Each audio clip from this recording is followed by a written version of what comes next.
ಈ ಕಡೆಯವರೆಗೂ ನಾವೇ ಹುಡ್ಕೊಂಡು ಲೊಕೇಶನ್ ಹಾಕಿದ್ವು, ಛತ್ರದ ಹೆಸರು ಸಮೇತ ಹೇಳಿಲ್ಲ. ಹಂಗಾಗಿ ಆದರೂ ಸಹ ನಮ್ಮದೇ ತಪ್ಪಲ್ಲಿ ಕ್ಷಮೆ ಹರಿಸ್ತಾ ಈ ಸಮಾರಂಭದಲ್ಲಿ ವೇದಿಕೆ ಮೇಲೆ ಆಸೀನರಾಗಿರತಕ್ಕಂಥ ರಾಜ್ಯ ಕಾರ್ಯಕ್ರಮ, ನಾನು ಜಿಲ್ಲಾ ನ್ಯಾಯಾಧೀಶನಾಗಿದ್ದಾಗ ಸುಮಾರು 10 ವರ್ಷಗಳ ಹಿಂದೆ ನಮ್ಮ ಸಂಘ ಕುಂಠಿತವಾದಾಗ ನಾವು ಒಂದು ಹಿನ್ನೆಲೆಯಲ್ಲಿ ಈ ಒಂದು ಕಾರ್ಯಕ್ರಮವನ್ನು ಸನ್ಮಾನ ನಾಗೇಂದ್ರ ಅವರ ಒಂದು ಅಧ್ಯಕ್ಷತೆಯಲ್ಲಿ ನಾವು ಪ್ರಾರಂಭಿಸಿದ್ವು. ಅದಕ್ಕೆ ನಮ್ಮ ಎಲ್ಲ ಕೋಲಾರ ಜನ ಹಾಗೂ ನಮ್ಮ ರಾಮಣ್ಣವರಿರ್ಬೋದು, ಕೆದ್ದಿನಾರಾಯಣ ಸ್ವಾಮಿ ಇರ್ಬೋದು, ಗುರುವಪ್ಪ ಯಾರಿರ್ಬೋದು, ಇವರೆಲ್ಲ ಸಹಕಾರ ಕೊಟ್ಟು ಸುಮಾರು ನಾವು ಒಂದು 5-6 ವರ್ಷಗಳ ಕಾಲ ತುಂಬ ವ್ಯವಸ್ಥಿತವಾಗಿ ಈ ಒಂದು ಕಾರ್ಯಕ್ರಮವನ್ನು ಮಾಡ್ಕೊಂಡು ಬರ್ತಾ ಇದ್ವು. ಆದರೆ ಕೋವಿಡ್ ನಂತರ ಸ್ವಲ್ಪ ಈ ಕಾರ್ಯಕ್ರಮ ಹಿನ್ನಡೆ ಆಯಿತು. ಆದರೂ ಸಹ ಕೋಲಾರ ಜಿಲ್ಲಾ ಮಟ್ಟದಲ್ಲಿ ಈ ಒಂದು ಕಾರ್ಯಕ್ರಮವನ್ನು ನಿರಂತರವಾಗಿ ನಮ್ಮ ಡಾಕ್ಟರ್ ನಾರಾಯಣಸ್ವಾಮಿ ಅವರ ಮುಖಾಂತರ ಅವರ ನೇತೃತ್ವದಲ್ಲಿ ನಡೆಸ್ಕೊಂಡು ಬರ್ತಾ ಇರೋದು ತುಂಬ ಸಂತೋಷದ ಸುದ್ದಿ. ನಮಗೆ ಅಂಬೇಡ್ಕರ್ ಏನು ಹೇಳಿದ್ರು, ಶಿಕ್ಷಣ, ಸಂಘಟನೆ, ಹೋರಾಟ ಇವು ಪ್ರಮುಖವಾದ ವಿಷಯಗಳನ್ನ ಇಟ್ಕೊಳ್ಳೋಕೆ ಹೇಳೋದು. ನಮ್ಮಲ್ಲಿ ಆ ಒಂದು ಶಿಕ್ಷಣದ ಪೈಪೋಟಿ ಇವತ್ತು ಹೇಗಾಗಿದೆ ಅಂದರೆ, ನಾವು ರಿಸರ್ವೇಷನ್ನ ಜನರಲ್ ಫೈಟ್ ಮಾಡೋಂಗಾಗಿದೆ. ಜನರಲ್ಗಿಂತ ನಾವು ರಿಸರ್ವೇಷನ್ ಮಾರ್ಕ್ಸ್ ತೆಗೆದ್ರು ಸಹ ಜನರಲ್ ಅಲ್ಲಿ ಕನ್ಸಿಡರ್ ಮಾಡುವಂತ ಪರಿಸ್ಥಿತಿ ಬಂದಿದೆ. ಯಾಕಂದ್ರೆ ನಮ್ಮ ವಿದ್ಯಾರ್ಥಿಗಳು ತುಂಬಾ ಪ್ರತಿಭಾವಂತರಿದ್ದಾರೆ, ಎಲ್ಲ 90 ಮೇಲೆ ಅಂಕಗಳನ್ನು ಪಡೆಯುವಂತ ವಿದ್ಯಾರ್ಥಿಗಳಾಗಿದ್ದಾರೆ. ಇದು ಒಂದು ಸಂತೋಷದ ಸಂಗತಿ. ಆಮೇಲೆ ಯಾವುದೇ ಹೋರಾಟ ಮಾಡಬೇಕಾದ್ರೂ, ಯಾವುದೇ ಕಾರ್ಯಕ್ರಮ ಮಾಡಬೇಕಾದ್ರೂ ಪೂರ್ವ ದಿಕ್ಕಿನಿಂದ ಪ್ರಾರಂಭವಾಗುತ್ತೆ. ಪೂರ್ವ ದಿಕ್ಕು ಯಾವುದು ಅಂದ್ರೆ ಅದು ಕೋಲಾರ ಜಿಲ್ಲೆ. ಯಾವುದೇ ಸಂಘಟನೆ ಆಗ್ಬೋದು, ಹೋರಾಟ ಆಗ್ಬೋದು, ಮೊದಲಿಗೆ ಪ್ರಾರಂಭವಾಗೋದು ಕೋಲಾರದಿಂದ. ಹಾಗಾಗಿ ಕೋಲಾರ ನಾವು ಪ್ರಮುಖವಾಗಿ ಒಂದು ಸಂಸ್ಥೆ ಅಂತಾನೆ ಅಥವಾ ಒಂದು ಹೋರಾಟ ಅಥವಾ ಒಂದು ಸಂಘಟನೆ ಎಲ್ಲದರಲ್ಲೂ ಪ್ರಮುಖವಾಗಿ ಕೋಲಾರ ವಹಿಸ್ತಾ ಇದೆ.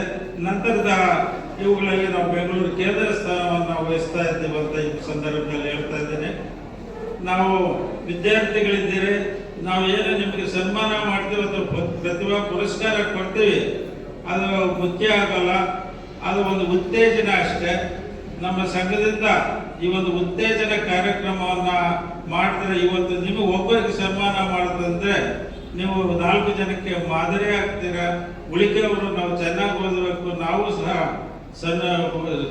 ಒಂದು ಪ್ರತಿಭಾ ಪುರಸ್ಕಾರಕ್ಕೆ ನಾವು ಅದನ್ನ ಪೈಪೋಟಿ ಮಾಡಬೇಕು. ನಾವು ಸಮಾಜದಲ್ಲಿ ಒಳ್ಳೆಯ ಕೆಲಸಗಳನ್ನ ನಾವು ತಗೋಬೇಕು ಅನ್ನೋ ಒಂದು ದೃಷ್ಟಿಯಲ್ಲಿ ಓದ್ತೀರ ಅನ್ನೋದಕ್ಕೆ ಒಂದು ಸಣ್ಣ ಈ ಒಂದು ಸಹಾಯ ಅಷ್ಟೇ.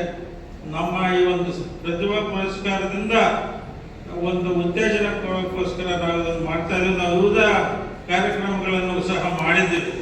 ಬರೀ ಇದೇ ಅಲ್ಲ, ನಿವೃತ್ತಿ ನೌಕರರಿಗಿರ್ಬೋದು, ಅಥವಾ ಗ್ರಾಮ ಪಂಚಾಯತಿ ಸದಸ್ಯರಿಗಿರ್ಬೋದು, ಜಿಲ್ಲಾ ಪಂಚಾಯತಿ ಸದಸ್ಯರಿಗಿರ್ಬೋದು, ಇವರಿಗೆಲ್ಲರೂ ನಾವು ಪ್ರತಿಭಾ ಪುರಸ್ಕಾರಗಳನ್ನ ಕೊಡಿಸಿದ್ದೀವಿ. ಕಾರ್ಯಕ್ರಮ ಟೌನ್ ಹಾಲ್ ಇರ್ಬೋದು ಅಥವಾ ಇತರೆ ಮುಖ್ಯ ಸ್ಥಳಗಳಲ್ಲಿ ಮಾಡಿದ್ದೀವಿ. ಅದರಲ್ಲೆಲ್ಲ ತಾವು ಹೆಚ್ಚಿನ ಸಂಖ್ಯೆಯಲ್ಲಿ ಭಾಗವಹಿಸಿದ್ದೀರ. ಹಾಗಾಗಿ ಈ ಒಂದು ನಾವು ತಡವಾಗಿ ಬಂದು ನನ್ನ ವಿಷಯನ ಅಷ್ಟಾಗಿ ಅರ್ಥೈಸ್ಕೊಳ್ಳಿಲ್ಲ. ಆದರೂ ಸಹ ನಮ್ಮ ನಾರಾಯಣಸ್ವಾಮಿ ಅವರು ಅದು ಬರಲೇಬೇಕು ಅಂದರು. ನಾನು ಯಾಕೆ ಇಷ್ಟು ದಿನಗಳ ಕಾಲ ನಾನು ನಿಮ್ಮ ಕಾರ್ಯಕ್ರಮಕ್ಕೆ ಗೈರು ಹಾಜರಾಗ್ತಾ ಇದ್ದೆ ಅಂದರೆ, ನಮ್ಮದು ಪ್ರೋಟೋಕಾಲ್ ಇತ್ತು. ಅದು ಎಲ್ಲ ಒಂದು ಕಡೆ ನಾವು ನೌಕರಿಯಲ್ಲಿದ್ದಾಗ ಬರೋಕ್ಕಾಗ್ತಾ ಇರಲಿಲ್ಲ. ಈಗ ನಾನು ನಿವೃತ್ತಿ ಆಗಿದ್ದೀನಿ, ಈಗ ಸ್ವತಂತ್ರನಿದ್ದೇನೆ. ಅದರ ಜೊತೆಗೆ ಈಗ ನಾನು ನಿವೃತ್ತಿ ಆದ ಮೇಲೆ ನಾನು ಈಗ BBMPಯಲ್ಲಿ ಕಾನೂನು ಅಧಿಕಾರಿಯಾಗಿ ಕರ್ತವ್ಯ ನಿರ್ವಹಿಸ್ತಾ ಇದ್ದೇನೆ. ನಿಮಗೆ ಏನಾದರೂ ಕಾನೂನಿನ ಬಗ್ಗೆ ಏನಾದರೂ ಕಾರ್ಪೊರೇಟ್, ಯಾಕಂದರೆ ಕೆಲವರೆಲ್ಲ ಬೆಂಗಳೂರುಗಳಲ್ಲಿ ಮನೆಗಳು ಇಟ್ಕೊಂಡಿದ್ದಾರೆ BBMP ಲಿಮಿಟ್ಸಲ್ಲಿ, ಅಂಥವುಗಳೇನಾದ್ರು ತೊಂದರೆ ಇದ್ದಾಗ ನೀವು ನಾರಾಯಣಸ್ವಾಮಿ ಅವ್ರನ್ನ ಸಂಪರ್ಕ ಮಾಡಿ ಅದು ಬಂದರೆ ನಾನು ಅದನ್ನು ಬಗೆಹರಿಸ್ಕೊಡ್ತೀನಿ. ನಂತರ ನಾವು 80 ಜನ ಮಕ್ಕಳಿಗೆ ನಾವು 5 ವಸ್ತುಗಳನ್ನು ನಾವು ಕೊಡೋರಿದ್ದೀವಿ. ದಯವಿಟ್ಟು ತಾಳ್ಮೆಯಿಂದ ನಮ್ಮ ಪ್ರಧಾನ ಕಾರ್ಯದರ್ಶಿಗಳು ಅಥವಾ ನಮ್ಮ ತಹಶೀಲ್ದಾರ್ಸ್ ಅವರು ತಾಲೂಕುವಾರು ಹೆಸರುಗಳನ್ನು ಕರೀತಾರೆ.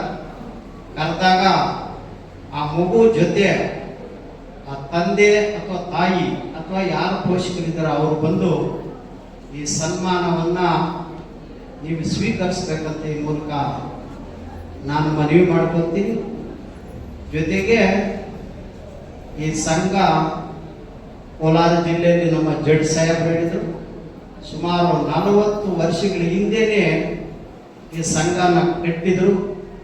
ಕಾರಣಾಂತರಗಳಿಂದ ಒಂದು ಸಭೆ ನಡೆಯೋದು, ಅದು ಅಲ್ಲಿಗೆ ಮುಕ್ತಾಯ ಆಗೋದು. ಈ ತರ ಕುಂಟುತ್ತಾ ನಡೆದು ಬಂದಿತ್ತು ಅಂತ ನಮ್ಮ ಬೆಳ್ಳಾರಪ್ಪ ಸರ್ ಅವರು, ನಮ್ಮ ತಹಶೀಲ್ದಾರ್ ಸಾಹೇಬರು, ಜೊತೆಗೆ ನಮ್ಮ ಹಿರಿಯರಾದಂಥ ಎಂ ನಾರಾಯಣ್ ಸರ್ ಅವರು ಇದನ್ನು ಪದೇ ಪದೇ ನನಗೆ ಉಲ್ಲೇಖ ಮಾಡಿ, ನನ್ನ ಅದೃಷ್ಟವೋ ಗೊತ್ತಿಲ್ಲ, ನಾನು ಬಯಸದೆ ಬಂದ ಭಾಗ್ಯ 2004ರಲ್ಲಿ ಜಿಲ್ಲೆಯ ಎಲ್ಲ ಮುಖಂಡರುಗಳು ನನ್ನನ್ನ ಈ ಜಿಲ್ಲಾ ಅಧ್ಯಕ್ಷನಾಗಿ ನನ್ನನ್ನು ಆಯ್ಕೆ ಮಾಡಿದರು.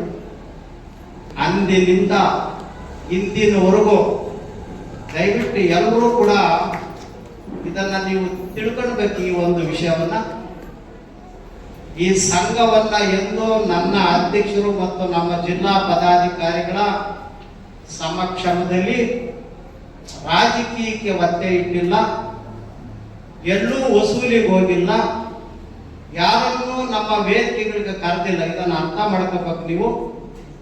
2004ರಲ್ಲಿ ರಂಗಮಂದಿರದಲ್ಲಿ ಪ್ರಥಮ ನನ್ನ ಅಧ್ಯಕ್ಷತೆಯಲ್ಲಿ ಒಂದು ಅದ್ಭುತವಾದಂಥ ಕಾರ್ಯಕ್ರಮವನ್ನು ನಾವು ಮಾಡಿದ್ವಿ.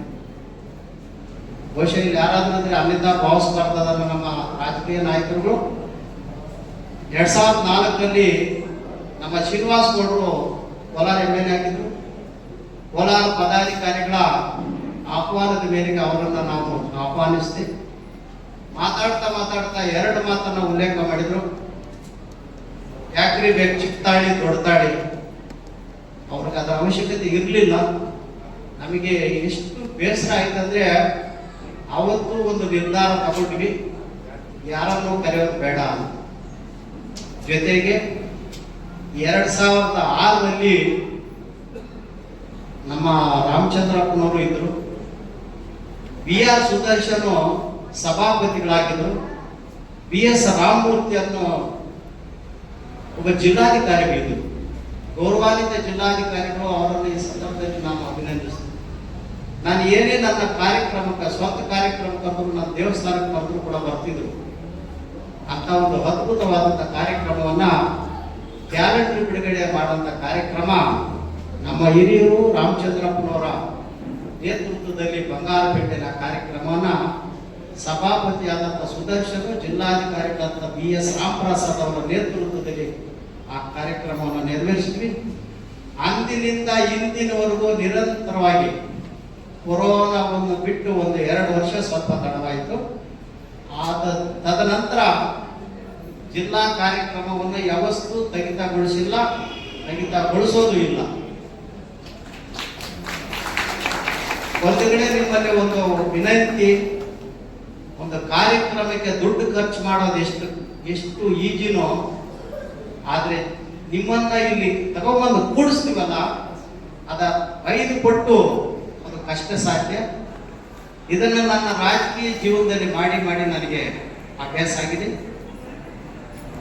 2017ರಲ್ಲಿ ನಮ್ಮ ರಾಜ್ಯ ನಾಯಕರ ಮತ್ತೆ ನಮ್ಮ ಬಂಡೂರು ನಾರಾಯಣ ಸ್ವಾಮಿ ಅವರು ಮತ್ತೆ ಇರ್ತಕ್ಕಂಥ ಎಲ್ಲರೂ ಇದನ್ನ ಮಾಡ್ಕೊಂಡು ಬಂದಿದ್ದಾರೆ. ಹೆಚ್ಚಿನ ರೀತಿಯಲ್ಲಿ ನಮ್ಮನ್ನೇ ಬರೀ ಮೆಂಬರ್ಶಿಪ್ ನ ಫ್ರೀ ಆಗಿ ಮೆಂಬರ್ಶಿಪ್ ನ ಒಂದು 200 ಚಿಲ್ಲರೆ ಫ್ರೀ ಕೊಟ್ಟಿರ್ತಕ್ಕಂಥದ್ದನ್ನ ಮಾಡಿಸಿದ್ವಿ. ಇಲ್ಲ ಅಂದ್ರೆ ಒಂದು ಮೆಂಬರ್ಶಿಪ್ಗೆ 500 ಚಿಲ್ಲರೆ ಅಮೌಂಟ್ ನ ಕಟ್ಟಬೇಕಾಗಿತ್ತು. ಒಂದು ಸರ್ಕಾರದಿಂದ ಬರ್ತಕ್ಕಂಥ ಒಂದು ಸವಲತ್ತನ್ನ ನಾವು ಅದನ್ನು ಸದುಪಯೋಗ ಪಡಿಸಿಕೊಂಡಿದ್ದೀವಿ. ಅದೇ ರೀತಿ ಮುಂದಿನ ದಿನಗಳಲ್ಲಿ ಪ್ರತಿ ವರ್ಷವೂ ಸಹ ನಮ್ಮ ಸಂಘದ ಪ್ರತಿ ವರ್ಷವೂ ಸಹ ಫ್ರೀಯಾಗಿ ನಾವು ಒಂದು ಮೆಂಬರ್ಶಿಪ್ ನ ಮಾಡ್ಕೊಂಡು ಹೋಗ್ಬೋದು. ಆ ಮಾಡ್ಕೊಂಡು ಹೋಗೋದಕ್ಕೆ ಏನಿಲ್ಲ, ನಿಮ್ಗೆ ಕೊಡ್ತಕ್ಕಂಥದ್ದು ಒಂದೇ, ನಿಮ್ಮ ಕ್ಯಾಸ್ಟ್ ಸರ್ಟಿಫಿಕೇಟ್, ಆಧಾರ್ ಕಾರ್ಡು, ಒಂದು ಫೋಟೋ, ಇಷ್ಟು ಮಾತ್ರ ಕೊಟ್ಟು ನಮ್ಮ ಸಂಘದಲ್ಲಿ ನೀವು ಒಂದು ನೋಂದಣಿಯನ್ನ ಮಾಡ್ಕೊಬಹುದು. ಆ ನೋಂದಣಿ ಮಾಡ್ಕೊಂಡ್ರೆ ನಿಮ್ಗೆ ಮಕ್ಕಳಿಗೆ 50,000 ರೂಪಾಯಿ ಸಾಲದ ನೀಡ್ತೇವೆ ಅಂತೇಳಿ ಈ ಕಾರ್ಯಕ್ರಮ ಯಶಸ್ವಿಯಾಗಲಿ. ಇನ್ನು ದೇವರು ಹೆಚ್ಚಿನ ರೀತಿಯಲ್ಲಿ ನಮ್ಮ ಜಿಲ್ಲಾಧ್ಯಕ್ಷರಿಗೆ ಒಂದು ದೇವರು ಒಂದು ಒತ್ತು ಕೊಟ್ಟು ಎಲ್ಲ ಸಕಲ ಈಶ್ವರರಿಗೆ ಕೊಟ್ಟು ಇನ್ನ 2-3 ಕಾರ್ಯಕ್ರಮಗಳನ್ನ ನಡೆಸಿಕೊಡ್ಲಿ ಅಂತ ಹೇಳಿ ನಾನು ದೇವರಲ್ಲಿ ಬೇಡ್ತಾ ನನ್ನ 2 ಮಾತು ಮುಗಿಸ್ತೇನೆ. ಜೈ ಹಿಂದ್, ಜೈ ಕರ್ನಾಟಕ.